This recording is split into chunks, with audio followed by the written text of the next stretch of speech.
J'aime Radio, c'est tous les tubes et toute l'info locale. J'aime Radio 101.9, la radio locale numéro 1 de Lorient-Bretagne Sud.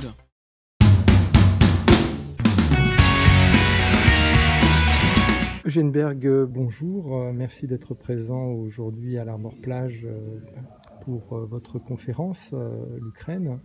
Et merci de répondre à quelques questions pour J'aime Radio. Donc la première question que je souhaiterais vous poser, c'est il y a quelques années l'annexion de la Crimée. Pourquoi les pays européens et les États-Unis ne se sont pas manifestés comme ça a été le cas pour l'Ukraine aujourd'hui? Alors, c'est une question fondamentale parce qu'elle pose même le problème de la Crimée, qui est vraiment le point d'achoppement et qui va être difficile à résoudre, quelle que soit l'issue de la guerre. Bon. Évidemment, maintenant, Kiev veut récupérer par la force, et il y a eu différents communiqués du G7, je ne vais pas rentrer dans le détail, qui soutient cette position de principe. Mais d'un autre côté, les Occidentaux, et Mark Milley, le chef d'état-major américain, doutent des capacités ukrainiennes à récupérer la Crimée. Donc ça prouve que le problème est délicat. Alors, qu'est-ce qui s'est passé en 2014 ? Il y a eu, je l'explique longuement dans le détail, dans mon ouvrage, la révolution Maïdan, que Poutine a appelé coup d'État. C'est vrai que la transition de pouvoir s'est faite en ne respectant pas totalement les règles constitutionnelles, mais c'est un état d'exception. Et donc la Russie a procédé à un référendum qui a été évidemment un peu forcé sous les baïonnettes. Par exemple, la population tatare, tout ce % n'a pas voté. Alors évidemment, la Russie s'est appuyée sur le droit des peuples à disposer d'eux-mêmes et elle a argué de l'argument que les Occidentaux n'acceptent pas, sur lequel la Crimée aurait été donnée en 1954 par Khrouchtchev, mais à l'époque c'était le même pays, c'était une décision administrative. Et à l'époque, je ne veux pas rentrer dans le détail, je l'explique aussi, Khrouchtchev, qui avait été secrétaire général du Parti communiste de l'Ukraine pendant la guerre, commissaire politique, et on a exécuté des gens, sa femme était ukrainienne, et pour célébrer le tricentenaire du traité de Péreyaslav dont je parle, c'est-à-dire au moment où l'Ukraine s'est réunifiée à l'Empire russe, et donc elle était indépendante, un petit État, elle était entre la Pologne et là, pour fêter, pour célébrer cette réunification des deux peuples qui avaient été séparés par l'histoire, Khrouchtchev a fait don de la Crimée. Et évidemment, l'esprit néo-impérial de Poutine a critiqué cette décision et a voulu revenir en disant la Crimée, historiquement, a toujours été russe, ce qui est vrai. Elle a été saisie contre les Ottomans, parce que tout le sud de l'Ukraine appartenait au Khanat de Crimée. C'était pas l'Ukraine, pas la Russie, c'était l'Empire ottoman. Et peu à peu, il y a eu des guerres entre la Russie et l'Empire ottoman, et la Russie s'est appropriée ces territoires jusqu'à la mer d'Azov et la mer Noire. Vous voyez, et la Crimée a été saisie en 1783. Et elle n'a jamais fait partie historiquement de l'Ukraine. Alors évidemment, c'est un point que les Ukrainiens contestent. Vous voyez, c'est une lutte de légitimité. Le fait est que, pour les Russes, ça a été un espèce de retour. Et donc, cet argument, il n'a pas été accepté, mais disons, c'était pas vraiment un bout de l'Ukraine historique que saisissait Poutine, c'était un territoire qui avait un peu navigué, vous voyez, entre les deux États. Mais on a les Occidentaux, les Américains ont accordé des sanctions, j'en parle, mais assez légères.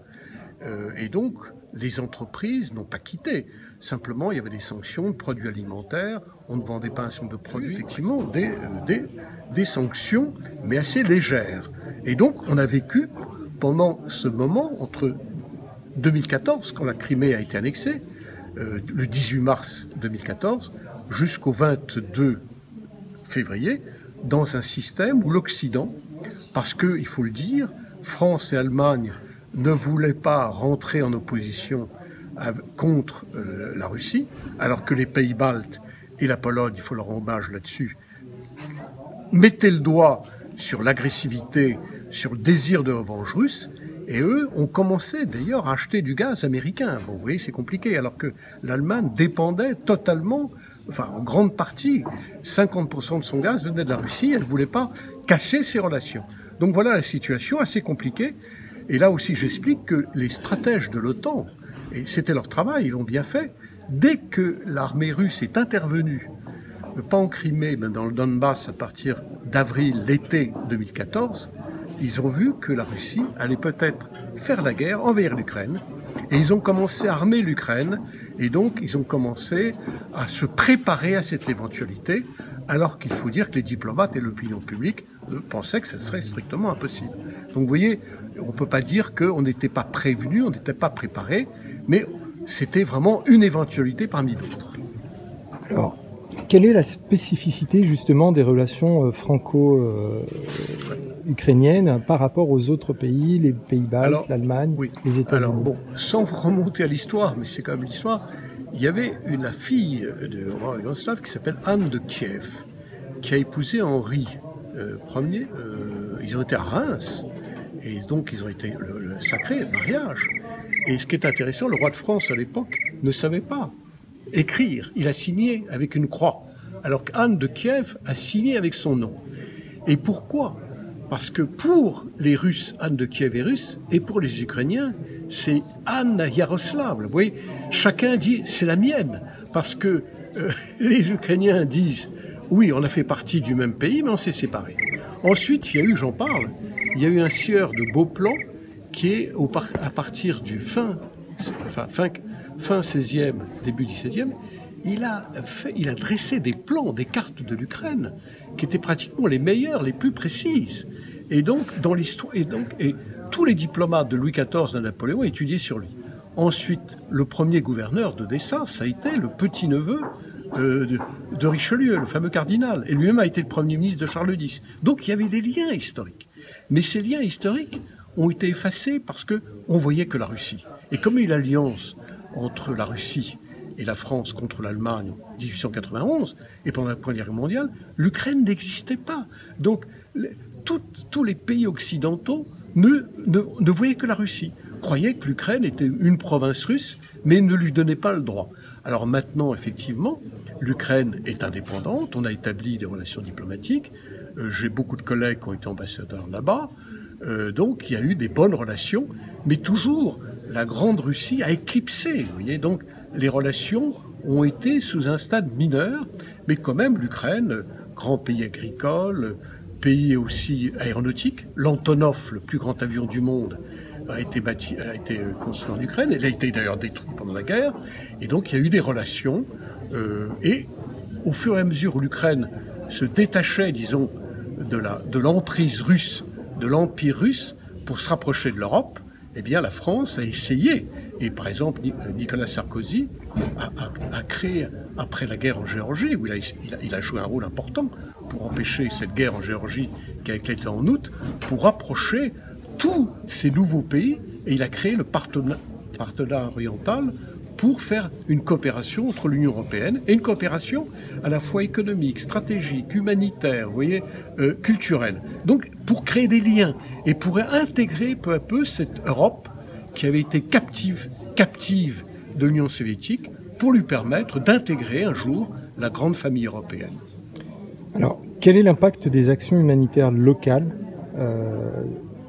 aujourd'hui par rapport à l'Ukraine? Bon, la France, là, j'ai lu aujourd'hui, livre des autobus, des rails, elle a accueilli des réfugiés, peu finalement, que 110 000. Vous savez qu'il y a à peu près 8 millions de réfugiés. Bon, certains sont revenus, c'est très difficile à comptabiliser. Disons que la France n'est pas le pays qui accueille le plus de réfugiés.